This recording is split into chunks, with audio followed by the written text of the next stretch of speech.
Madam Secretary, are there any changes to the final agenda? There are no changes to the final agenda. Thank you. Before moving to the agenda, I'd like to conduct a roll call of commissioners. When I call your name, please confirm that you are present. Commissioner Diane Berman. Present. Commissioner James Alisi. Here.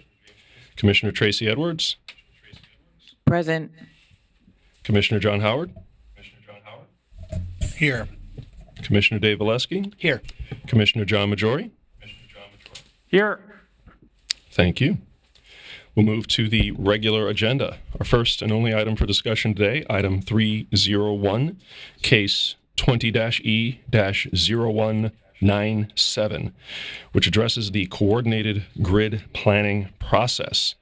It'll be presented today by Leica Giovini, Chief of Electric Safety and Reliability, and Zerai Hagos, Deputy Director, Clean Energy and Markets. Tammy Mitchell, Bob Rosenthal, Jalila Alisi are available for questions. Leica, please begin. Thank you. Good morning, Chair Christian and Commissioners. As you noted, Zerai Hagos and I are here today to present our recommendations on the proposal for a coordinated grid planning process, or for short, CGPP, submitted by the utilities and LIPA in December of 2022. The draft order before you largely accepts the filing with several key modifications. First, as background, the proposal for CGPP comes out of the transmission planning requirements established in the Accelerated Renewable Energy Growth and Community Benefit Act, which was signed into law in 2020. The legislature required utilities and the Commission to identify investments at the distribution, local transmission, and bulk transmission levels needed to meet the zero emissions targets of the Climate Leadership and Community Protection Act, or CLCPA. The Commission recognized in the 2020 order initiating this proceeding that traditional planning processes would need to change to meet this objective. In a September 2021 order that rejected the utility's first proposal on planning matters, the Commission spelled out its expectations that the new process should improve coordination with the NYSO bulk power system planning, integration with NYSERDA generation procurements, and forecasting for renewable generation development. The Commission further stated that a coordinated planning process must support all existing transmission and distribution grid needs, identify upgrades needed to meet CLCPA in a timely and cost-effective way, provide actionable information to policymakers and stakeholders, use consistent input data, assumptions, and models, and include stakeholders to ensure decisions are based on current information and sound forecasts. Since that time, the utilities, in collaboration with NYSERDA, the New York ISO, and staff, have developed a new statewide planning framework. An initial version of the CGPP was filed by the utilities in December 2021. The utilities and LIPA then held a series of 9 stakeholder conferences to receive feedback on the initial proposal. After which, on December 27th, 2022, they filed the revised proposal, the revised proposal that is before you today. So before turning to the details of the process in this proposal,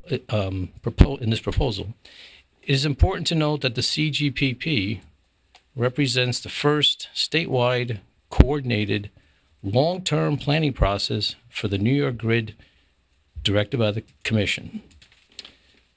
The CGPP looks out over a period of 20 years, which is considerably longer than the current 10-year planning horizon.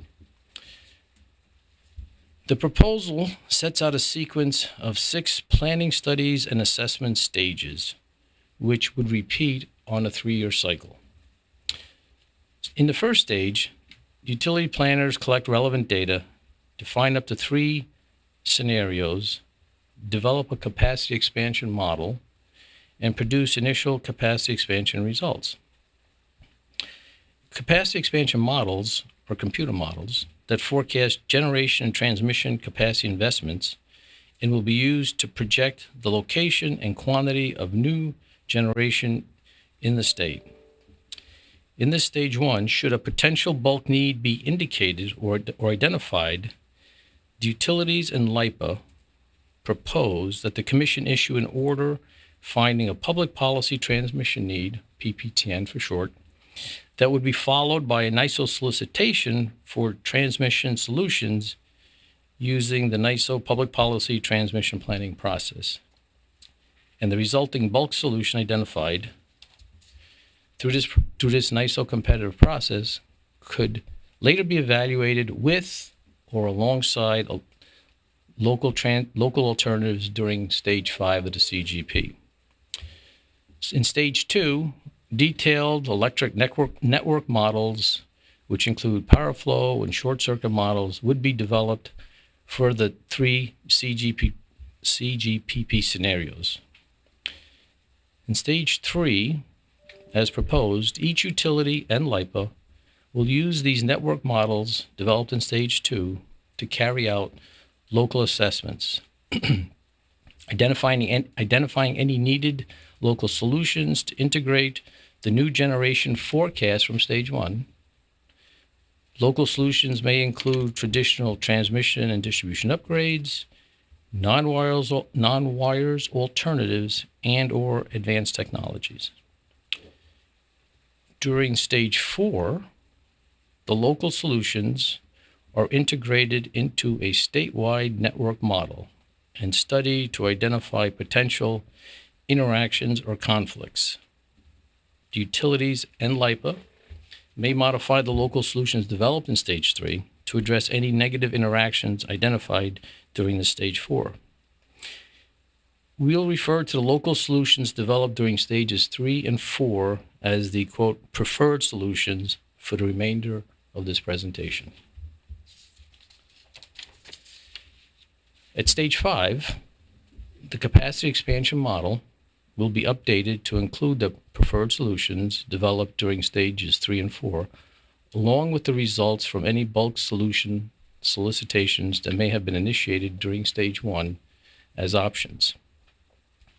The capacity expansion model will be used to identify the least cost combination of new generation plus bulk and local transmission and distribution solutions necessary to achieve the CLCPA goals. In the 6th and final stage of the CGPP, the results of the studies and the proposed transmission distribution investments with rate case quality cost estimates are presented in a least cost plan report and filed with the Commission. The CGPP cycle would then begin again following Commission action on these proposed investments. Also, the utilities and LIPA propose to engage stakeholders for input into this planning process through an Energy Policy Planning Advisory Council, or EPAC for short, which would be comprised of a predetermined set of stakeholder entities whose representatives possess the technical backgrounds necessary to provide meaningful engagement in the CGPP. We note that 22 organizations filed 13 sets of written comments in response to the coordinated grid planning process filed by the utilities and LIPA. Staff recommends that the Commission approve the process as filed with several important modifications, which my colleague Zerai Hagos will discuss next.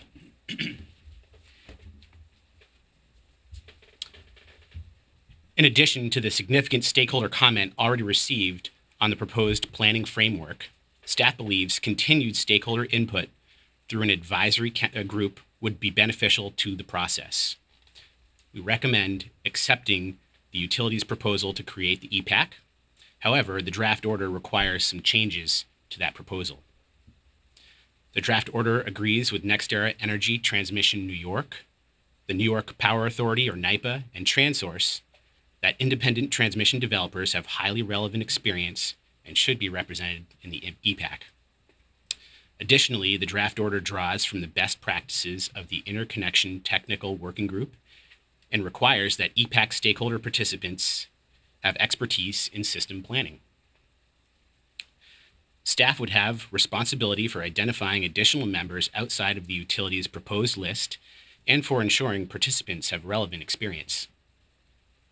The draft order gives staff authority to make decisions when EPAC members do not reach consensus in time to meet process deadlines.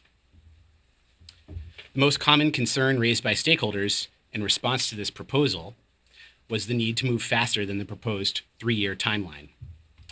Staff shares this concern, and the draft order directs the utilities to work with LIPA, the New York ISO, and staff to file recommendations to reduce the CGPP to a 2-year cycle time by June 1st of 2024.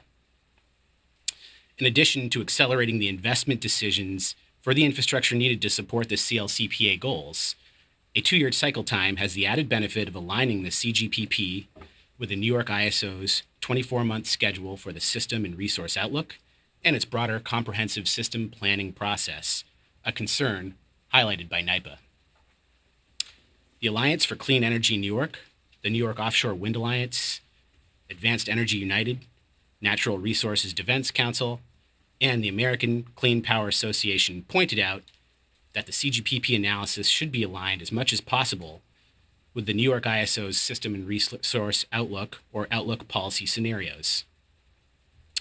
The draft order notes that the New York ISO is in the early stages of developing the models that will be used for its second Outlook process and directs DPS staff to consult with the EPAC and deliver the assumptions to the New York ISO for the first CGPP scenario on an accelerated basis. This first CGPP scenario will be called the state scenario and will be shared by the Outlook and CGPP processes, bringing both planning processes into full alignment. Another issue frequently raised in stakeholder comments is the potential for misalignment between the New York ISO public policy transmission planning process and potential conflicts of interest with utilities having the responsibility to identify bulk needs during stage 1 of the CGPP. In recognition of these concerns, the draft order rejects the utility's proposed approach to identify bulk needs and directs DPS staff in consultation with the EPAC and the New York ISO to examine the results during stage 1 and work with a consultant to develop conceptual bulk solutions if warranted. The comparative analysis during stage 5 will evaluate the conceptual bulk solutions alongside preferred solutions developed during the stages 3 and 4. The Commission will use the analysis to identify and refer public policy transmission needs to the New York ISO and initiate the public policy transmission planning process. This modification to the evaluation of bulk solutions in the CGPP addresses several issues with the proposal. First, the modified process allows for a comparative evaluation between bulk and local solutions or combinations thereof. Second, the modified approach does not require transmission developers to engage in multiple competitive procurements during stages 2 through 4 of the CGPP, where the CGPP schedule prevents feasibility challenges to this approach, and the actual need is speculative and could be deemed unnecessary during stage 5. Third, DPS staff and their consultant will develop conceptual bulk solutions independent from the utilities, avoiding potential conflicts of interest. And finally, the modified approach does not jeopardize the 2-year timeline for the CGPP study. In addition to the development of conceptual bulk solutions, the draft order directs the utilities and LIPA to create conceptual local solutions, which will be used during stage 1 of the CGPP. The proposal, which the draft order modifies, would develop initial scenarios produced during stage 1 using capacity expansion planning models that ignore local constraints, resulting in what the utilities and LIPA call ideal build-out plans. The stage 1 build-out plans comprised of new generation would then be moved through the subsequent stages of the CGPP, where T&D solutions would be identified to make the new generation forecasts deliverable. The resulting T&D upgrades, as proposed, would be moved into the capacity expansion planning models during Stage 5, where a comparative analysis would select the least cost mix of T&D and generation investments to achieve the CLCPA goals.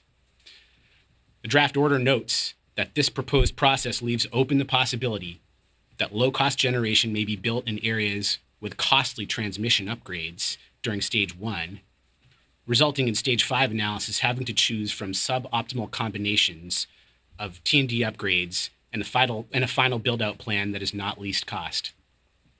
By introducing conceptual local transmission solutions during Stage 1 of the CGPP, the later stages of the process will be seeded with more realistic generation build-out plans, resulting in a more efficient mix of T&D investments. Consistent with the Commission's directions in the January 2022 Power Grid Study Order, the Advanced Technology Working Group has work underway evaluating the role of certain technologies which may play a role in increasing the efficiency, operability, and cost-effectiveness of the electric transmission and distribution system. These technologies include dynamic line readings, power flow controls, and energy storage for transmission and distribution services. The draft order directs the utilities to consult with the Advanced Technology Working Group for the consideration of advanced technologies when developing T&D solutions during Stages 3 and 4 of the CGPP, and to explain their approach to incorporating advanced technologies in the Stage 6 Least Cost Plan report. The draft order recognizes the importance of developing granular forecasts of distributed energy resources, particularly for DER, such as medium and heavy-duty vehicles, electric vehicle charging, as EDF outlines in their comments. While the CGPP must include load forecasts that are CLCPA compliant, the draft order notes that a more granular proactive planning framework for transportation electrification is currently under development in a separate proceeding in case 23-E-0070. However, the draft order also envisions this more granular planning framework for transportation electrification may be integrated into future CGPP cycles. If the Commission approves the CGPP proposal, staff expects work will begin immediately. The first task will be to assemble the EPAC and confirm the state scenario in time for inclusion in the New York ISO Outlook, which is no later than October 1st of 2023. Additional work under Stage 1 would be carried out between the end of this year and early 2024. Stages 2 through 4, where network models, local area studies, and preferred T&D solutions are developed, will start in Q2 of 2024 and likely conclude in mid-2025. Staff expects the final report will be filed for your review and action by the end of 2025. The report and investment recommendations will be published for public comment. Commission action on local upgrades and any potential public policy needs could come as early as the first quarter of 2026. It should be emphasized that the CGPP, as modified in the draft order, will be an iterative process.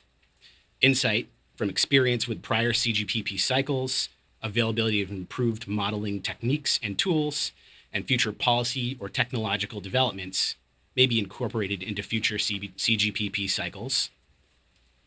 The process presents the utility planners, stakeholders, staff, and the Commission with opportunities to weigh in on the direction of future cycles, and is staff's expectation that the processes in the CGPP will evolve over time. This concludes our presentation. Tammy Mitchell, Bob Rosenthal, Jalila Icy, Leka Jonai, and I are available for questions. Thank you. Thank you, team. Thank you, Zarai. Thank you, Leka. It was a great presentation.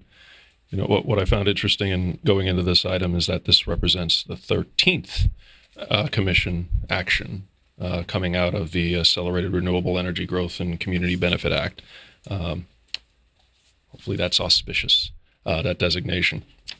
And though this might not be the first action, I think you pointed out earlier, this does represent an interesting milestone in that it is the first statewide coordinated long-term planning process for the New York grid.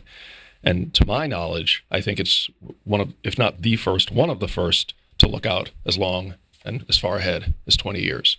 What I find most interesting about this, in addition to the increased coordination and planning, implicit in that is the goal of lowering costs, recognizing that by working together between coordination with the utilities, the NISO, and others, we can identify these solutions proactively in a coordinated manner to make sure that we can achieve the goal of affordability that we've set for ourselves. So I really appreciate the effort in developing this, and I definitely see this as in the public interest, and this has my support. So thank you again for your hard work in putting this together. Commissioner Berman? Thank you so much. So I have a couple of comments. The first is, it's interesting to me, this initiated back in May of 2020 after the act, right? And so the initiating order was trying to address the ambitious directive to us and others, and trying to really thread that needle in a way that was prudent and that would help us get to, a continuously improving grid planning. And the initiating order really took, an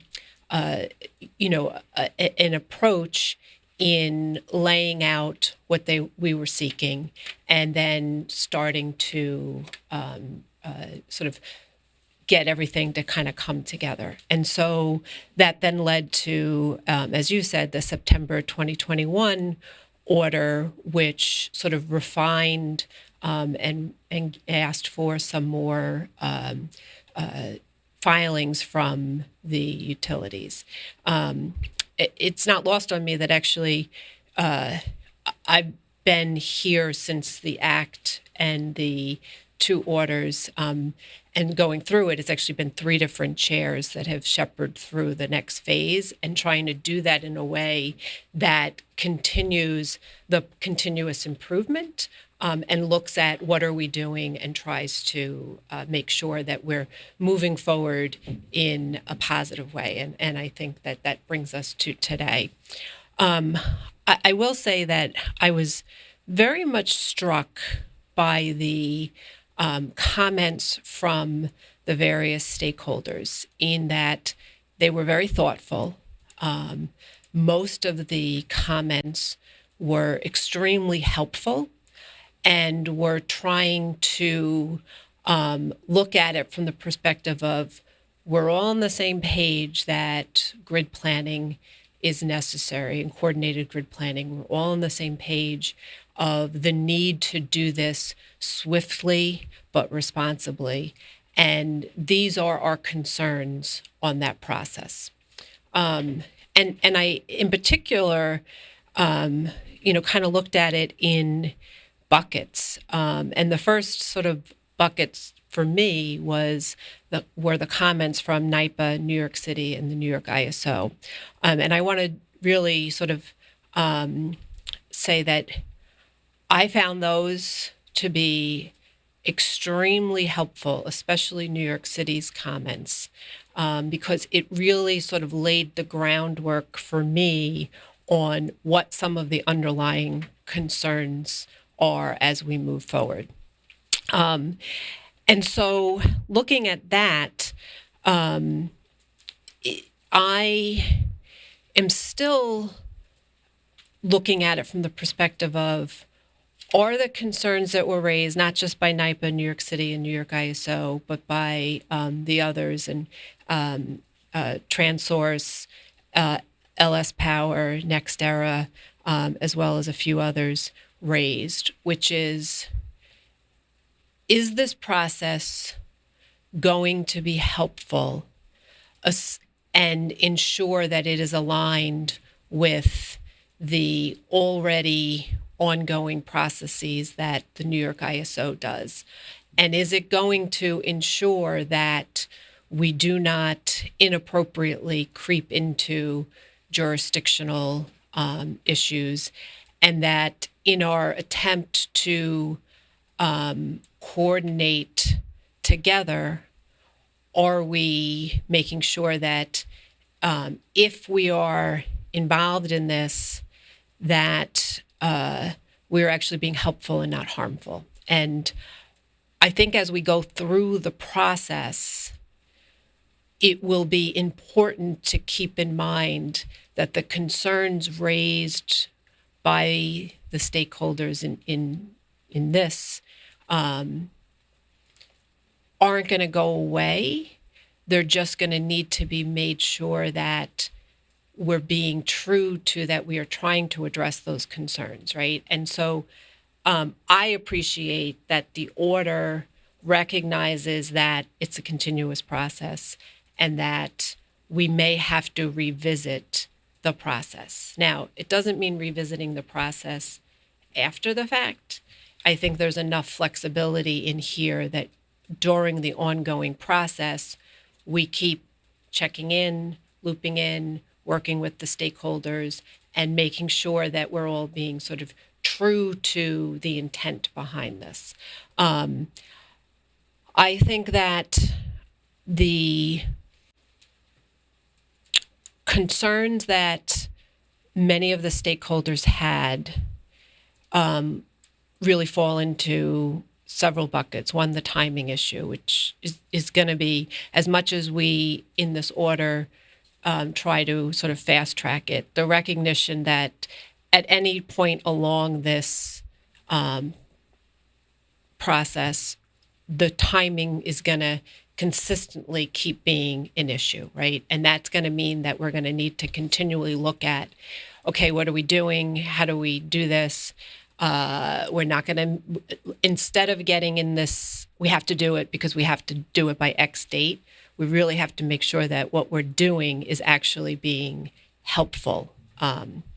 And then the other issue is, and I think the biggest issue is the EPAC. Now, I personally take pause when we have, when we're formulating working groups or advisory committees or anything that is sort of delegating this new things to a new entity that's still in formation. So I think that the parties that raise concerns on what the roles and responsibilities of the EPAC are, and the makeup of the members, and then the independence really are important and don't go away by this order. Now, this order seeks to increase the membership. I think that's correct. It should. But it still leaves, for me, what is the proper delegation to this new entity and what's the oversight responsibility. If it's truly an advisory committee, it needs to also be looked at in the framework of how does that then relate back to the commission's weight of that advisory committee, right? How does it come back to us for decision making? And how do we ensure that we are not inappropriately delegating to staff and then to another entity the role that really should come, or the direction that really should come more from us or from other entities. So for me, I think that's an ongoing issue. It's not just in this particular one, it's across the board. And I think we do need to really wrestle with our own framework on what the expectations are across the board for advisory committees or anything, right? And then also how they are meeting the transparency requirements in a way that is actually helpful, and making sure that it's functioning appropriately, and in and of itself, it is not becoming the super staffer or the super regulator. And I think that that's important.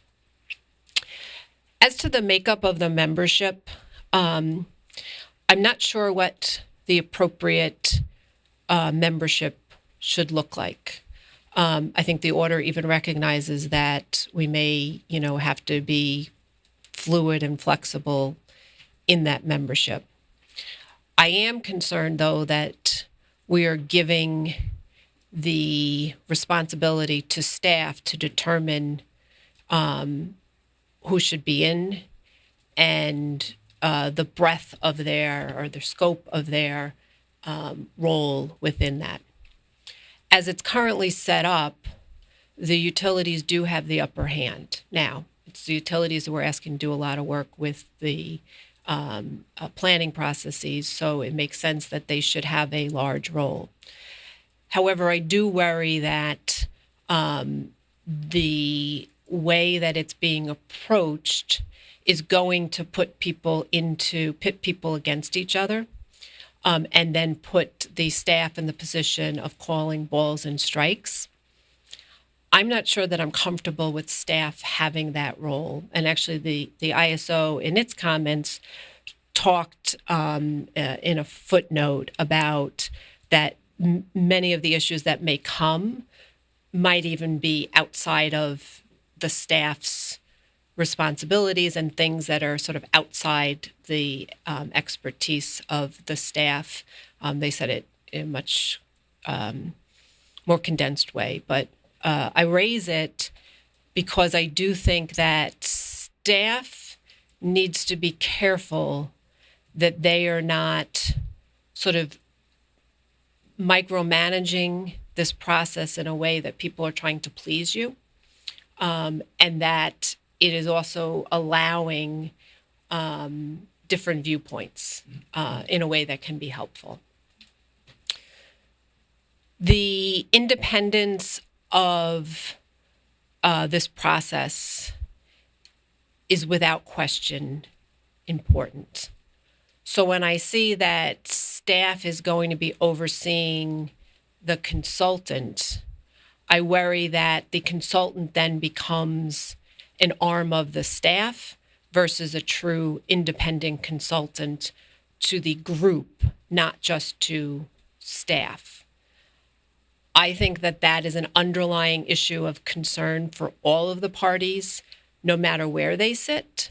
And I think that we do need to make sure that the consultant understands, while you may be reporting to the staff, your obligation is to the overall advisory council, but really, again, to the commission itself, who needs relevant information. And so it truly needs to have some guardrails in the consultant's work that doesn't sort of call into question, is the consultant just really an arm of the staff? There was one party who raised a concern that some people who might need to be a part of the EPAC will not be able to fully participate because of the cost to participate. The travel, the engagement of perhaps outside parties. I think that's something to be cognizant of. It's not addressed in the order, and I'm not suggesting that we set aside money for that. What I am suggesting, though, is that we need to be cognizant that we are making sure that those who are asking to be a part of this feel that they have the appropriate resources to be fully participants in the process, and to help make sure that we are looking at the roles and what some of the barriers may be for folks to participate. And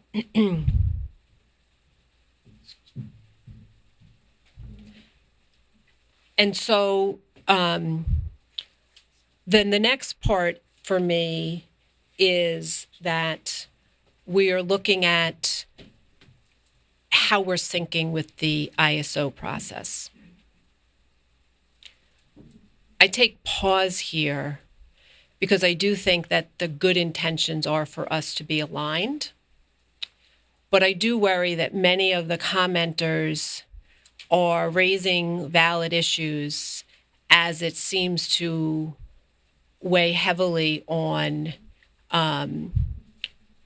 deferring to the local solutions over the bulk power solutions.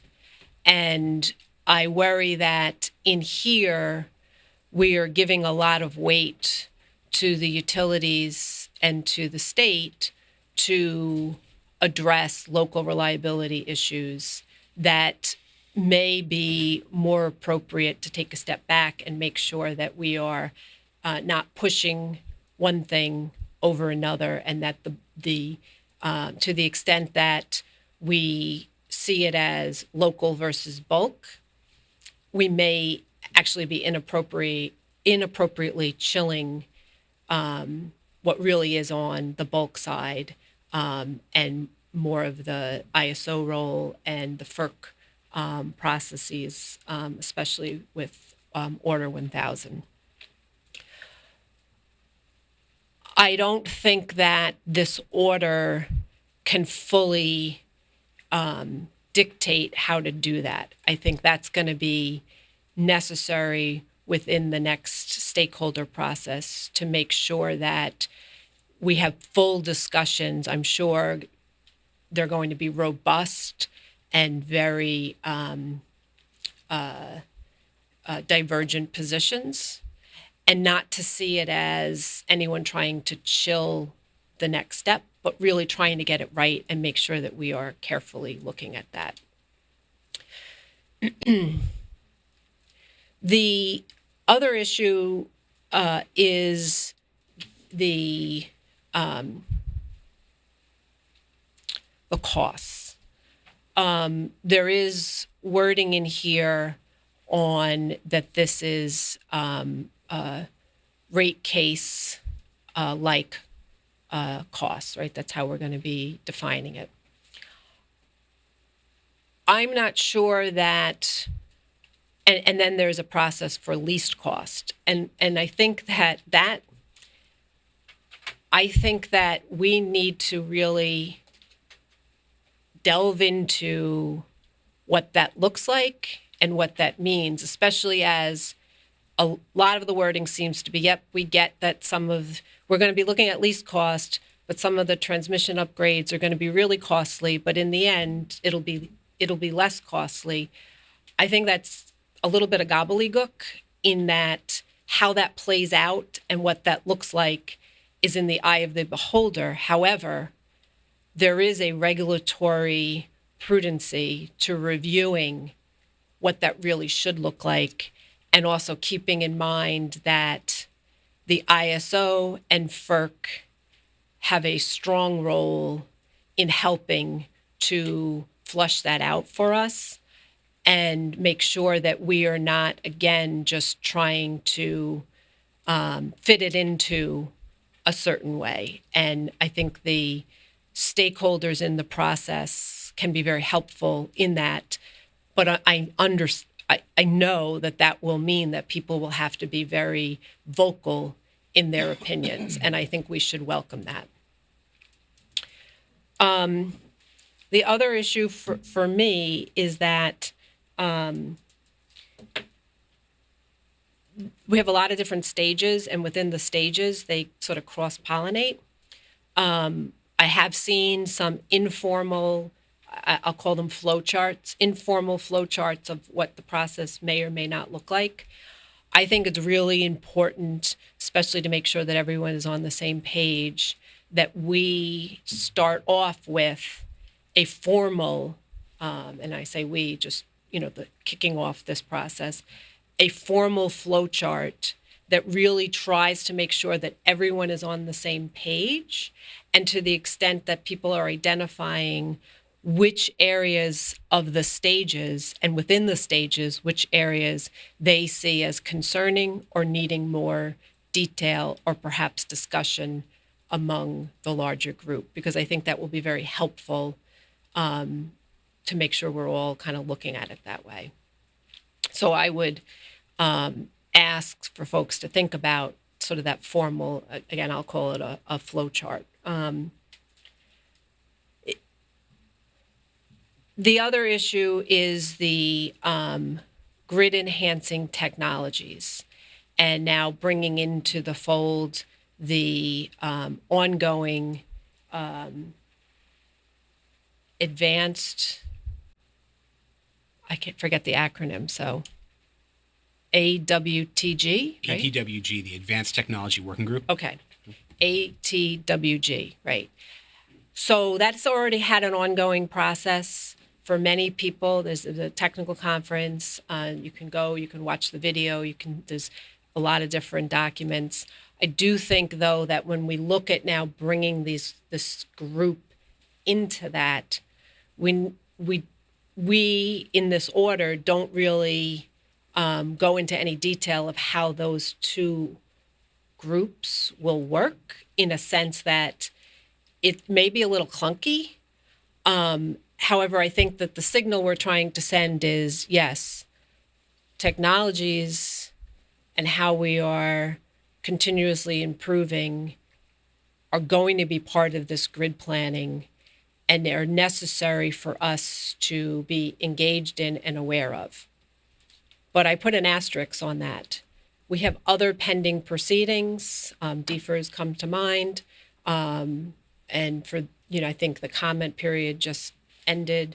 And we have a lot of really good comments in that may, while it's dealing with the DFERS, it may actually be helpful for some cross-pollination. And I think that to the extent that we have to be really clear about all the different cross-pollination, because even the order itself says we may need to look at, bringing into the fold other proceedings, and we reference 20E0070, I think, in there.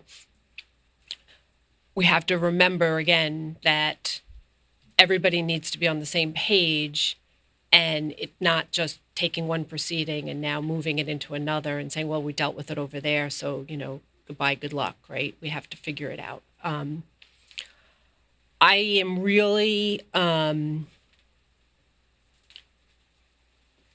concerned about making sure that the next steps here are done in a way that helps us to be successful. I am concerned that there is a lot put upon staff in particular to try to manage not just this, but many other things, and recognizing the expertise that you bear in this process, but also recognizing the weight of that, and needing to really carefully monitor that is helpful. Just want to look at my notes to make sure I raised everything that I wanted to at this stage.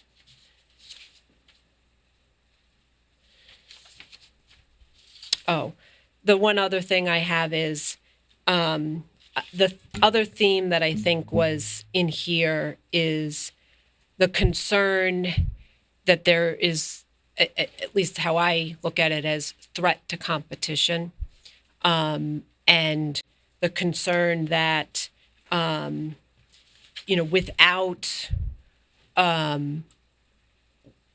without meaning to, we may be chilling the competitive markets participation. We may be sort of trying to have them sort of fall out a little bit. So that gets back to the membership of EPAC. And one of the commenters talked about that one association has more merchant transmission versus competitive transmission developers, and does not speak for all competitive developers. I think that it is important for us to make sure that there is enough balance, and that though, especially for those who participated in other steering groups that got us here, aren't now feeling like they're being pushed aside, or that, well, you don't, why are you concerned about being, that you're not participating? Here's your association. So if that association is put in the also position of having to decide which of their members has more weight, I think that that's difficult. So I would say that that comment struck a nerve for me, because I want to make sure that we do not just assign who's responsible for being the voice for all developers, and make sure that we bring more people to the table.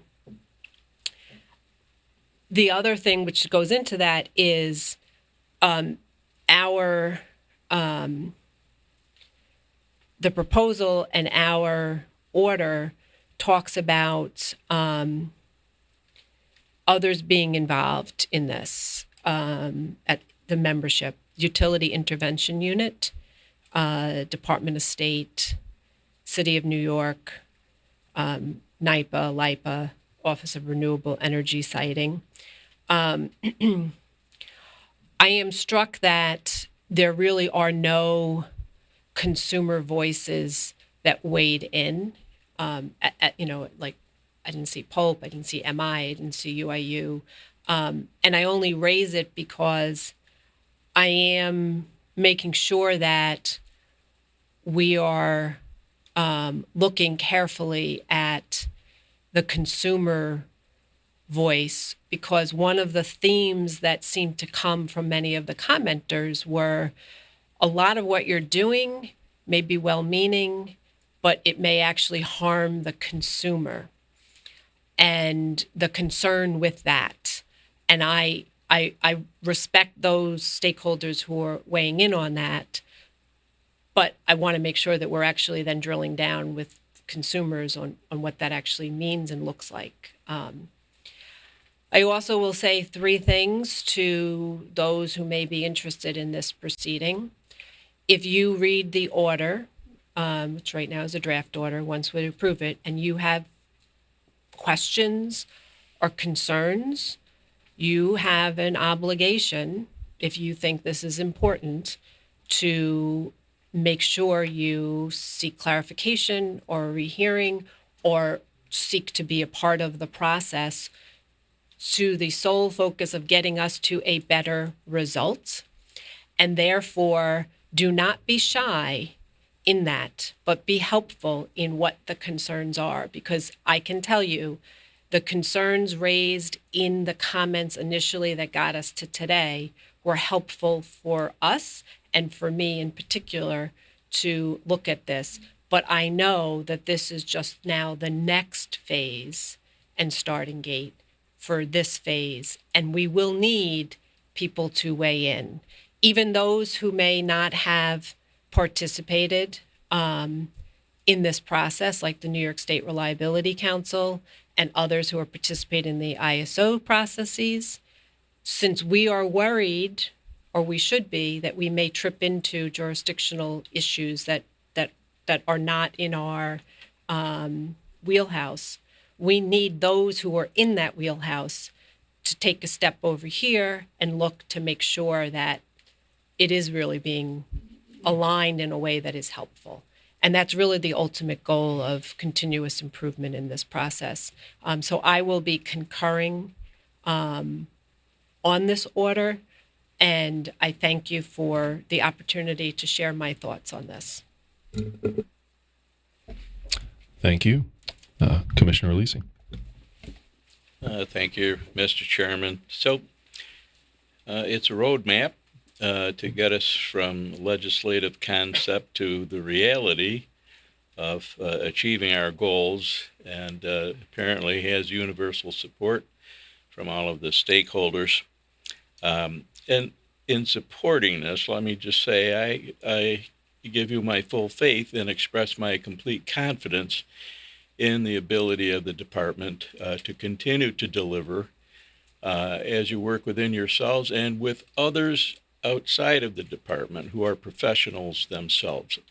I have no doubts that you will deliver without any difficulty at all. So thank you for your professionalism and your hard work. Thank you. Commissioner Edwards? I have no comments. Thank you. Commissioner Howard? Thank you, Mr. Chairman. I have a couple questions and a couple of comments. The New York Power Authority doesn't seem to be fish nor fowl in this process.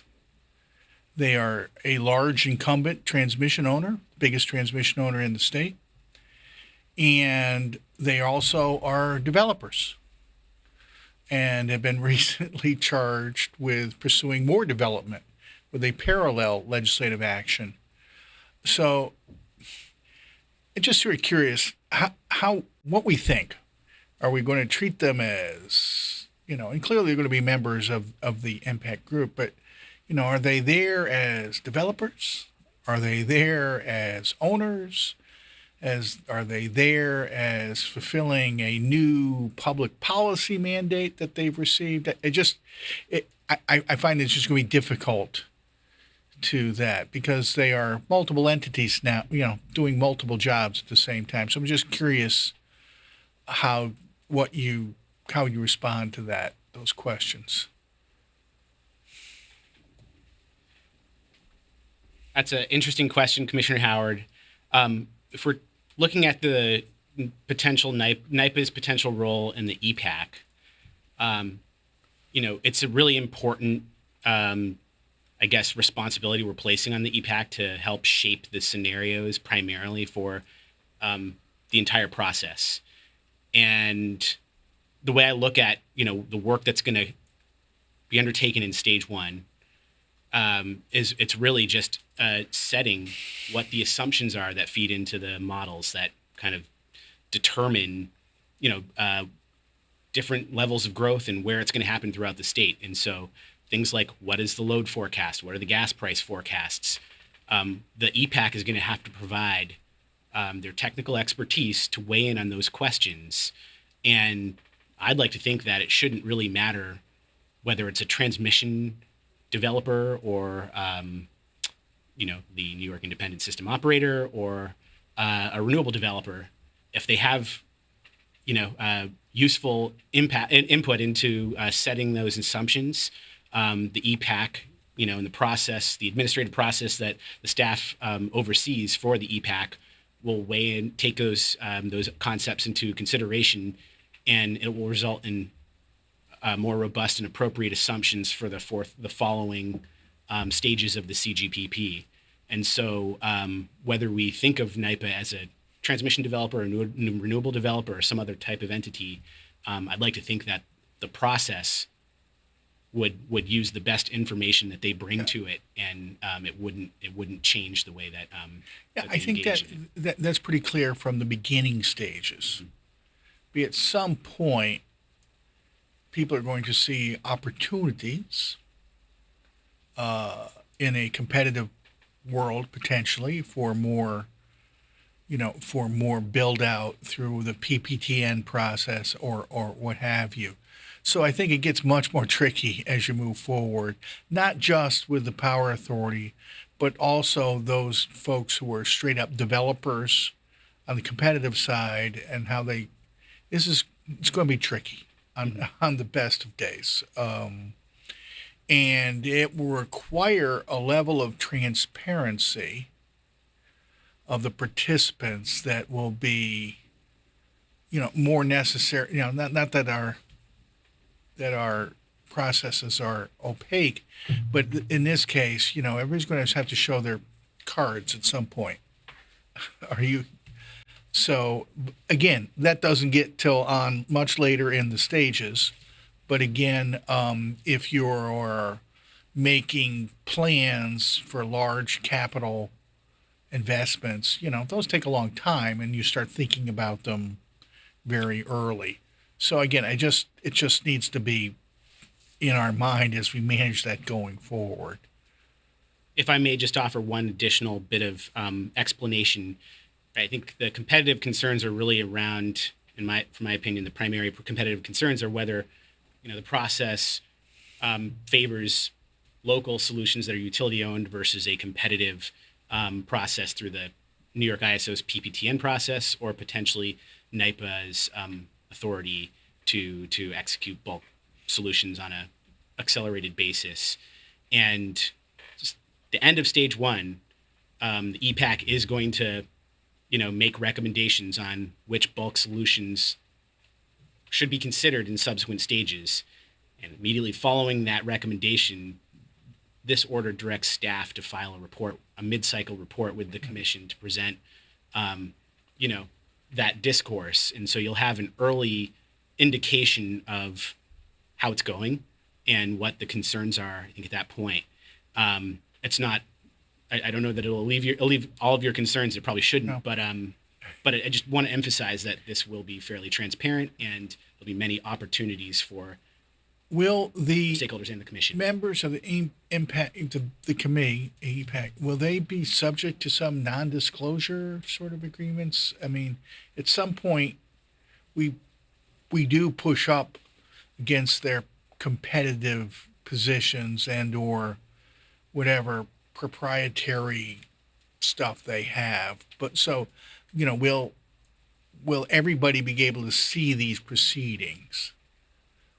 Or will they say, I'd love to talk about this, but it's, my counsel says I should be careful. Commissioner, if I may provide an explanation for that, the order does indicate that the proceedings of the EPAC will be transparent and open for anyone in the public who's interested to view it. Great, thank you.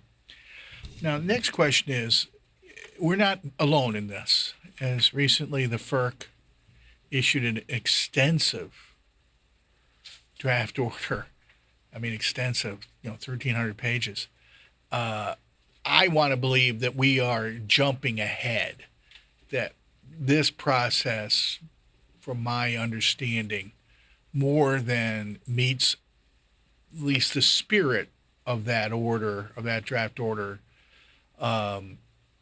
in terms of just the broader areas of planning writ large, which I believe the FERC would also recognize that New York has been really way out in front, certainly as opposed to other control areas who find these very questions, even posing them, almost impossible to do. So again, can you just sort of see how that, from your point of view, this order interacts or how it acts in parallel to that FERC order? Commissioner, if I may, are you referring to the Building for the Future docket? It just Right. Okay. So just to provide some context, the Federal Energy Regulatory Commission issued a notice of proposed rulemaking last April in that docket, which is also referenced in the draft order. And this commission, along with NYSERDA, filed comments in that docket, highlighting that we share some of the same goals here in the coordinated grid planning process that we're hoping to implement related to long-term transmission planning and planning looking at multiple scenarios. And we urged in those comments the Federal Energy Regulatory Commission to allow for some regional variability, to recognize that states such as New York have already been undertaking a process such as this one. There has been no final rule issued by the FERC, so currently we just have the proposed rule that was issued last year. Well, my personal position is that everybody should be following us. But again, we are in a unique situation, and I have great sympathy for those state commissions that are involved in multi-state ISOs or RTOs who are, they are not in control of their state's destiny the same way that we are. So again, kudos to us for going forward for a longer period of time. The grid enhance, I am gratified that the advanced technology group is part of this and part of this grid enhancing technology requirement. I think it's important to say that on these advanced technologies, some of them are way advanced. This is not new stuff that we're asking. As a matter of fact, in some of construction going on today or recently energized, some of those same technologies are part of those projects. So again, trying to get very quickly. No, these are not wishes or pie in the sky technology. Just put them in your plan because they work. We can see them work. They worked here. We can see them have worked in other places. So I think that is an important distinction within that working group because there are some of the technologies that are farther away from reality. But again, that is very gratifying. One of the things that also this whole process is made more difficult because we can plan the transmission, but we don't plan on where new generation shows up. It's just, to me, been one of the inherent difficulties, if not flaws, in our model, and particularly when it was a few thousand megawatts, it wasn't such a big deal, but the amount of new generation, well in excess potentially of 120,000 megawatts potentially of new, generation from small distributed to large baseload, stuff makes this process very difficult. And, the real question becomes when we identify those places that are cheap to build but expensive to hook up, what does that mean in terms of what will that ultimately mean to NYSERDA signing a contract or not signing a contract? So again, because there is no broad least cost plan overarching this whole thing. We thought the competitive nature of the plan would itself produce the lowest cost solutions, but we now know that's not necessarily always the case. So again, I think that's a really important component, which we haven't gotten to yet. But I think there are many folks, even in this room, have a back of the envelope place to say, good spot here, bad spot there. So again, I think that's got to be very important, particularly if part of the ongoing things I'm very gratified is this issue of affordability and cost minimization. No one should have the illusion this is going to not cost a lot of money. The question is, how do we make sure it costs the least amount of money necessary to improve the system? But don't think out there for this somehow this is saving anybody money. Well, it will. This all costs more money. So that's important. And lastly, I'd like to just make some comments. Again, the phrase New York is first in the nation in a lot of things. Sometimes it's well phrased and stretched and bent, but in this field, I do believe we really are among the best in terms of taking this issue of transmission planning seriously. It is unfortunate that it didn't start a while ago, that the plan happened and then we launched the marketplace, but we are where we are now. And again, better in terms of timing, this is coming up in a variety of cases going forward. Better to be really right and let time and some timelines slip than being way wrong in our haste for quick completion. So, but again, I do appreciate our work. It is truly, we are the envy of the nation. I know that isn't true in a lot of things about New York, but in this particular venue, we are.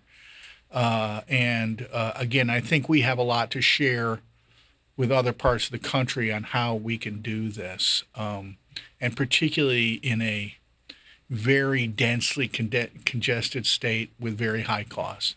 So again, thank you for this. And again, and one other thing, while we lead the nation in this person, we also lead the nation in creating new acronyms. That is absolutely true.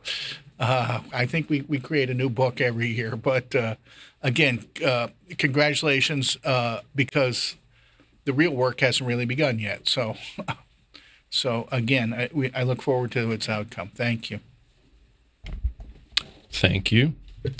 Commissioner Valesky? Thank you, Mr. Chairman, and thanks to each of you and your team for the work. Just a quick thought or thoughts in regard to the timeliness of this draft order coming before us today. I'm just thinking of two related things that have happened just in the last month. One from our own team, the informational item on what we sort of all refer to as the CLCPA tracker, and how this fits into certainly to that report or what will be the next iteration of that report. I'm also thinking of the recent report from our comptroller in New York State, Tom DiNapoli, and his report over how we are doing in terms of meeting the 70 by 30 goal. So this is good to be before us, and I do just want to, if I could, Zerai, just articulate something on time frame, and I do appreciate all the work that was done to try to bring some alignment with the ISO process. I think that's really important, and also reducing that 3-year time frame to 2. Certainly going to mean a more aggressive schedule, but I think that's important as well. So, if I'm not mistaken, by June 4th or by June 1st of next year, something will be coming back to the commission. Is that correct? And what would that something be, or would you anticipate? So by June 1st of 2024, the commission will have 2 items coming back.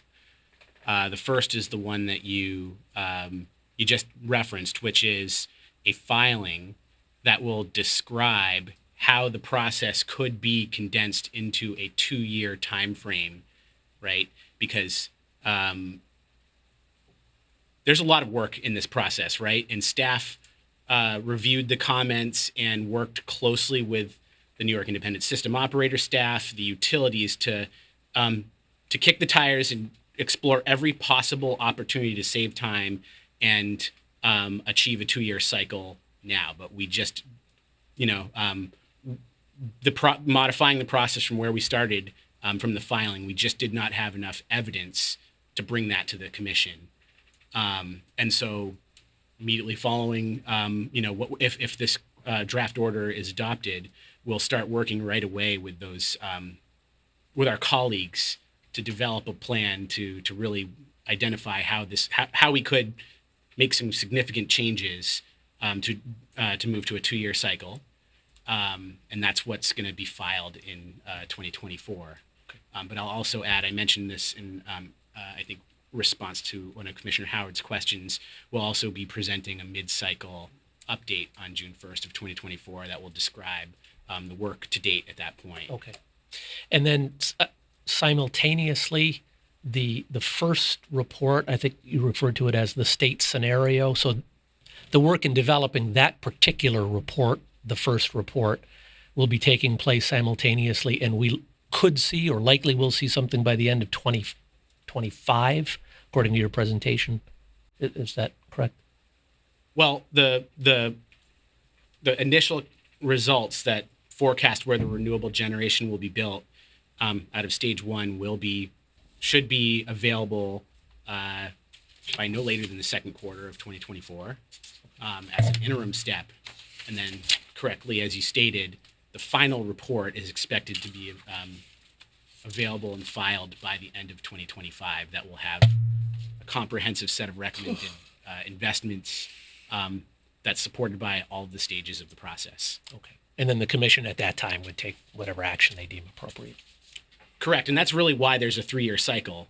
The modeling and the analysis and the development of the report as proposed and laid out in the draft order take 2 years. The process then envisions another year for that review by the commission before the next cycle begins. I'd say that's probably an opportunity to examine where we could move faster. Okay, great. Thank you. I appreciate that clarification. Thank you. Thank you. Commissioner Majori?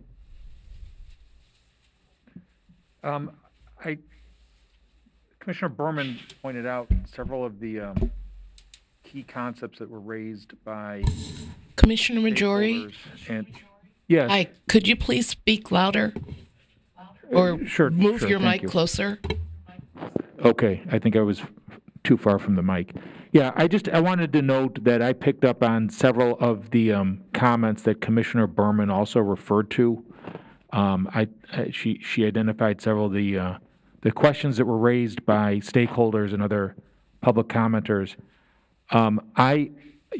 Between the very thorough presentation, the dialogue that's already taken place during this meeting, and what I would say is an exceptionally thorough and well-written draft order that addresses many of these, or I would say all of these issues. I don't really have any additional questions, but I would highlight that if the draft order passes in a few minutes, as I expected it will, that I would say all of those key issues are addressed in it, and so there's really no need for me to ask additional questions.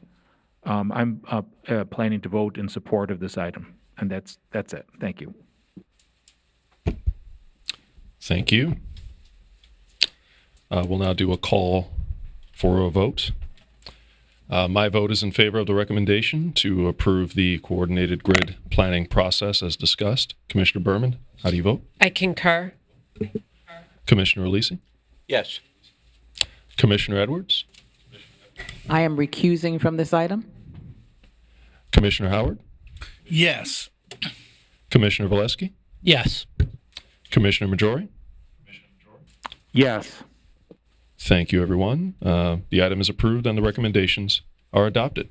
Thank you, staff, for all the hard work on this. We'll now move to the consent agenda. Before we begin, I'd like to first note that I will be recusing from item 374, case 22-E-0362. Do any commissioners wish to comment on or recuse from voting on any of the items on the consent agenda? We'll begin with Commissioner Berman. Thank you. On item 162, I will be concurring. While I agree that this petition should be granted for waiver regarding modification of the net utility plant and depreciation expense reconciliation surcharge, which essentially is moving up the collection period to help ameliorate the rate increase impact. I do think that it is worth noting that we may see more of these or more need to look at the rate impacts after rate cases get adopted in some fashion, and that we should be looking at a lot of this. On item 261 and 262, those items I will be concurring. I will note the difference between 261 and 262. 262 in the agenda cites to the generic proceedings. 261 cites to the proceeding heading, but gives clarity on exactly what it is. I am a broken record on this, but I do think that folks shouldn't have to look at an item on an agenda and wonder what exactly are we addressing. This could have been easily taken care of by putting in brackets that it was not a particular generic petition or issue in any of those, but rather it was specific to a specific ESCO Sunsea, and I think that would have gone a long way for transparency. Item 263 is the Central Hudson interim agreement. I will be concurring. I do want to point out two things. I think my understanding, the draft order lays out that from the agreement that the stakeholders will be paying up to $750,000, and that if there is a determination for the consultant, and if there's a determination for additional monies needed for the monitor based on staff's input. I just wanted to make clear that my reading on the draft order is that the company and staff would have to come back to the commission itself for review and approval of that. In fact, that is aligned with any agreement such as these settlement agreements entered into with staff and companies need commission approval to be valid and in effect. So for me, I'm comfortable with that, and the clarification on that is important to me. I will say that the interim agreement still leaves me wanting a final agreement and resolution. I think we need to be prudent and expeditious in resolving that for everyone to fully understand where we're going. So I will be concurring on that item. And that's it. Thank you. Thank you. Commissioner Leeson? Thank you. I'll be supporting the entire consent agenda. Thank you. Commissioner Edwards? I do not have any comments. I will be recusing on 377, 378, and 379. Thank you. Commissioner Howard? I'll support the entire agenda with the exception of item 377, 378, and 379, where I'm a no, consistent with my previous votes. Thank you. Commissioner Valesky? Just a brief comment in support of the entire agenda. On 263, just a shout out to the staff, the investigation staff here at the department for the good continuing work on that Central Hudson item. And also just the reality, since we've been talking about grid planning and transmission projects, the fact that we have 5 this month, 375, 376. National Grid NYPA projects that continue, and then 377, 378, and 379, the Champlain Hudson Power Express project. So each month, the work of this commission continues in terms of major transmission projects. Thank you. Thank you. And Commissioner Majori? I'm going to vote in favor of the entire consent agenda and have no additional comments. Thank you. Thank you. We will now do a call for a vote. My vote is in favor of the recommendations on the consent agenda, with the exception of item 374, where I will be recusing. Commissioner Berman, how do you vote?